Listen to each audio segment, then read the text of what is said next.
This is Dark Souls, a game where you die a lot. An average person would need about 43 hours to beat it, and that is a lot of time. Not everyone has that much of it. So today I will show you how to beat the game in just 18 minutes. Our hero name is Alt4 and he will be competing in any percent force quit category on remastered version of the Dark Souls, cause as it happens, it's way more broken than the classic one. Let's get started, shall we? But before the start, it's crucial to explain one little moment. Depending on the category and which version of the game Run decided to play, he chooses different options when creating a character. On the older versions of the game, it could be Pyromancer class, which used in categories all bosses and any percent, or for example Hunter is needed in category any percent force quit. But in Remaster everything is a little bit different. Because of fixes and tier-1 bugs, all runners for all categories are choosing Thief with black fire bombs. Our run starts pretty ordinary. Runny picks a key and opens the door. After that, he rushes through the corridor to the ladder. In order to be faster, he strips the character while climbing the ladder. I'm going to point out that he throws away everything except firebombs, because they will be very useful in fighting with the boss, which waiting for us right behind this door. Runner starts throwing bombs even before the demon has fallen, so that explosion doesn't miss. Then throws 4 more and the fatty dies. As a reward for victory, the game will give you a demon's hammer, but it won't be useful during the run, just like a loot in the corridor. Ren needs to get to Oscar of Astora, who sits right behind this wall. Back in the day, you had to go up the stairs so that the ball break the wall, but today's situation became easier. Players are just jumping to the future crack and quit to the main menu. After the game loads, the path will be opened. Runner gets Estus Flask and key from Oscar. Then he uses Dark Sign, which teleports him to the last bonfire. But wait, there was no bonfire, wasn't it? At this point, the game just don't care and teleports you to the one you have passed at some point. Running up the ledge to quit from this location, our hero should be grabbed by a giant bird, but he decides to use Alt F4 to close the game. Runner takes a breath, grabs Red Bull, opens the game, and it worked. Red Bull gives you wings. No, not this. The trick that Runner used, Speedrun community decided to call force quit. For this trick, an entire different category was made, because it shortens the passage of the game by 10 minutes, even compared to the other speedruns. I don't really know for sure how and why force quit was, but my best guess is because Runner quits from the game in the very last frames of the save, and this somehow corrupts the save file itself. But I can say for sure that things like this are found through trial and error, cause pulling off trick like this is super difficult. You need to know exactly how long the loading takes and catch a very precise timing. And in the game there could be hundreds of those, bear that in mind, because there will be a lot of force quits. This particular situation is even more difficult, because after falling from this high, character dies. But after a quick reload, he seems to be perfectly fine. Well, that's another trick. At its core, it's just manipulation with autosave mechanic. To understand how it works, you need to understand how game saves the progress. It's a strange mechanic which allows you to know whether it is possible to save the progress relative to the position the character is in. There are 2 of those. Stable position is a position where a character can easily stand, walk and run, and unstable position. It's position like slopes, moving objects, or state of falling. As you might have already guessed, autosave progress can be completed only in stable position. However, the game has its own priorities considering the state of falling. Because of them, saving new stable position and fall damage are calculated in 1 frame, but registration of position has a higher priority. So basically, if Runner quits the main menu when he just reached the floor, the game will block any incoming damage and will allow to load on new stable position without dying. It's super useful trick which can be used for shortcuts and route optimization in different places. But in this particular moment, it's used just to stay alive. Being in the very center of Undead City, Runner needs to dodge all of his enemies and traps to get to the tower. Firstly, he goes up and throws a bomb into boxes to kill a lizard, which gives him a twinkling titanate. After goes down where a big boy is waiting for him. Runner ignores him and goes right through the door, which he successfully opens with a master key. This is why he picked a thief in the beginning. This way he can easily get to the Dark Root Basin. Here, first of all, he needs to pick a large soul of Nameless Soda and then jump on this rock. This catches Black Knight off guard and he falls into the void. Runner decided to kill him because there is a chance to get an imbalanced halberd out of him, and also pick a grass crest shield, which boosts stamina regen. Now I have a question for you guys. Did you notice something unusual? One little detail? Where did he get 100,000 of souls?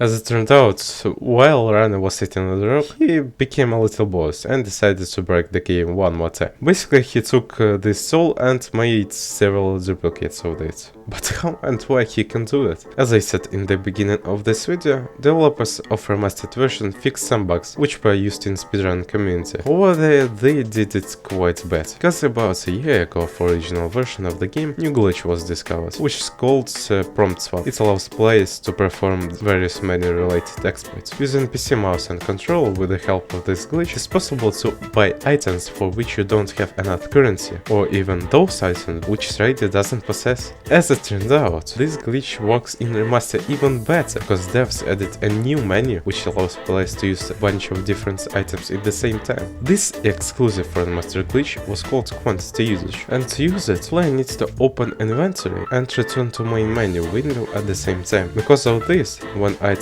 is used, the game wouldn't be able to tell how much of each particular item are there, and you can set amount yourself up to 1000. This happens because the game remembers a last used value for each window, and if before that you look on any 3-digit number, it would be possible to duplicate item up to 1000 times. But in our case, Rana neither had traders close by nor a lot of items in his inventory. However, he did quit the game, and after every Alt F4 the game resets all of its values to the standard ones. That is from 0 up to 99. What's more interesting is that this method was enhanced a year ago, because of which you didn't even need to have a mouse to pull this trick. You can easily do the same using brightness adjustment menu. And to do this glitch, you need to press on tab switch and apply buttons at the same time, which allows to break the game and pick the item you want. This way Rana got his 100,000 souls, and after he reached to the closest bonfire, his strength up to 27, endurance as well as dexterity up to 18. This allows him to use halberd with both hands. Now he needs to pull off another force quit. For that he uses Dark Sun and presses Alt F4, after which he spawns in New London Ruins, which has a path to a different location, Dragon Valley, and from there you can easily get to Blight's town, but he won't be staying here for long. And this is when, as soon as he comes in, he immediately starts rolling down the mountain until he falls into the very end. But now those who played Dark Souls might be interested in how in the world is he rolling while falling, and that is, ladies and gentlemen, meme roll. Using this trick, the damage can be ignored if landed while invincibility frames. The main condition to pull off this trick, player needs to be wearing equipment which will match particular weight and set values of frames per second. In Remaster it's pretty easy to get this done, because the game works at 60 FPS and overall equipment load should be around 25 and 29%, whereas original is a little more complicated. Provided that the game is working at 30 FPS, overall load should be between 25 and 25 whole 88 million of a percent. Yeah. And you know what? Speedrunners somehow managed to find the right equipment in the day the glitch was discovered. Amazing. But in our case, Rana uses this glitch just to adjust his fall and still quits to the main menu to stay alive in the very end. After that, he does a quick jog over the swamp right to the queen. Because of all of the upgrades, the boss fight itself is easy.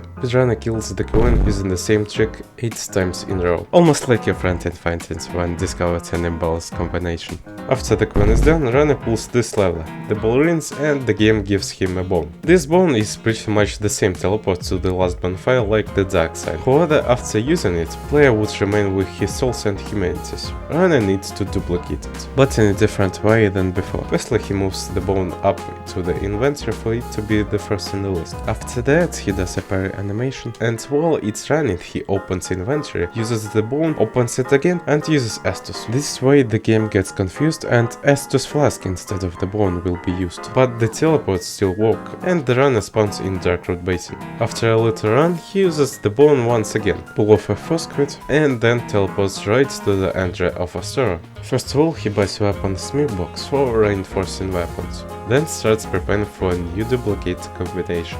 For it to work, he opens tab with arrows. After he chose the right one, puts mouse on the tab, changes an arrow, and uses prompt swap, because of which he can buy multiple axes instead of one. He needs 9 in particular. He chooses status and declines purchase. Then he runs up to the bonfire. Here he can do already similar to us quantity usage. However, in our case he will be thrown away to include it in it, which suddenly gains a negative value.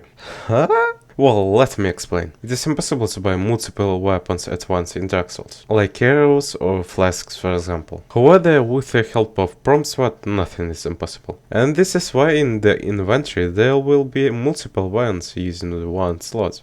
And now if you try to buy other weapon, the game will see that there is going some kind of heresy into your inventory and will try to get rid of 8 extra axes. Afterward changes value to the negative in the memory. Then our runner grabs this value and using quantity usage he puts this value to the other item, Twinkling Titanite. Now the basic arithmetics comes in. 2 negatives make an affirmative. Due to this the game gives extra 8 Titanite for the player, an exact amount which he needs to reinforce halberds to +5.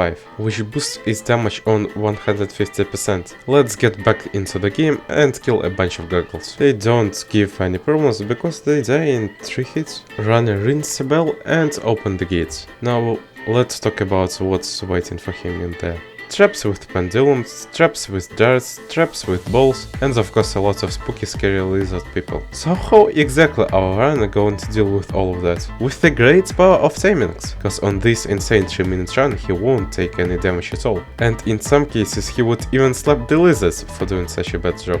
What about the big guy in the end? He won't be a problem as well, cause he will be defeated in just 2 hits. As for me, that's what makes speedrunning super cool. It would be pretty much the same in the next, our beloved location. However, there are still some tricks worth mentioning. For example this one. Instead of waiting for elevator to fully come down, runner jumps before that without dying, and gets to this win which leads us to the balcony even faster. Inside runner will need to do a little precise walking to get to the other side of the cathedral. Usually the main danger comes from guards of the painting, which love throwing knives into a character. This is why runner needs to hide behind the shields and jump off a little earlier to not get into a fight with them. Next moment will be before entrance into the castle, which guarded by Silver Knight Archers. It will be a waste of time to fight with them, and this is why runner comes as close as possible for knights to start sword attack, and then runs a little bit back, but just enough for enemy to fall down. That's it, you can easily get to the boss room. Pikachu and Snorlax are not the easiest Pokemons out there, simply because a lot of people consider them unpredictable and often compare them to DLC bosses because of the difficulty. This is why speedrunners in different categories don't really like them. However, this playthrough, Alt 4 played them really well. After 4 hits on Saint had fallen, and while phase 2 he chose not to go all in and hit the boss only when he had good opportunity, going back from smoke when he was jumping. This is why the last hit was landed with a bomb. Here comes the finish line. Runner kills Guinevere to get Lord's Vessel. After gets back to Fireland using a bunch of force quits. When he arrives he goes to the front and jumps right into his hole, because you don't need permission to do that. And our force quit, and here we are, final location, in the end of which Gwyn is waiting for us. He is considered to be one of the easier bosses, because speedrunner had learned his behavior. Standing up close to him, parrying his attacks and sniffing his butt would allow to kill him in seconds. That is our world record, 18 minutes 27 seconds. And insane results using insane techniques. It would be quite difficult to beat this world record, unless another more broken glitch discovered. That's about it. Don't forget to like, subscribe, and see you when I see you.